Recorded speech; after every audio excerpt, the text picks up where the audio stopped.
हो बोला एक बार, हरि बोलो। विश्वर मंगल हो बोला एक बार, हरि बोला।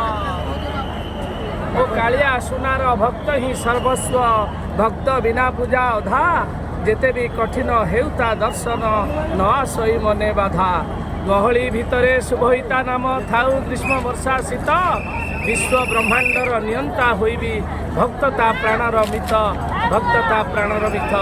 ओ जगन्नाथ भगवान कालिया शांते कोटि कैवल्य निधि, कोटि ओडियार मौड़मणि, कोटि लीलार नायक आनंद कंद सच्चिदानंद चिन्मय घन, अकारण कारण असरण शरण अदृष्ट द्रष्टा अमंत्र मंत्रा।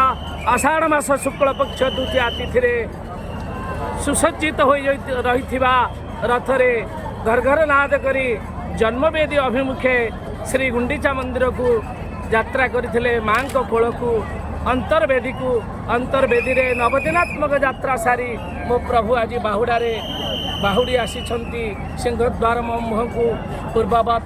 आसंता काली महाप्रभु स्वर्णाभ वेशर विश्ववासी दर्शन देवे। कालिया शांतर दुईटी यात्रा वर्षक हुए विश्व प्रसिद्ध यात्रा, गोटे है स्नान यात्रा एवं अन्यटी है श्री गुंडीचा यात्रा। से कवि सम्राट उपेन्द्र भज सुंदर भाव पदे अवतारणा करिसेंती।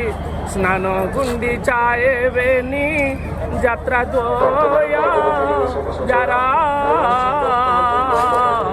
ए पतित उद्धार पाई प्रसाद हारा। प्रभु कालिया शांते पतित मान उद्धार करने आषाढ़ मास शुक्ल पक्ष द्वितीया तिथि घर घर नाद कर चली जाती।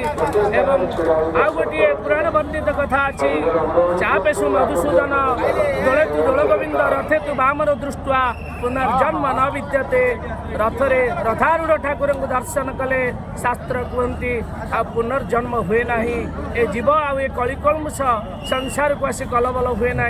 से महाप्रभु निकट में आज अधम ए जगन्नाथ प्रेम उद्भासित हुए सारा संसार जगन्नाथमय हो।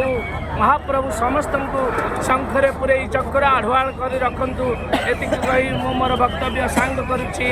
जय जगन्नाथ, जय जगन्नाथ, जय जय जगन्नाथ। सारा संसार जगन्नाथमय हो, ईश्वर मंगल हो, एति अधमर प्रार्थना। जय।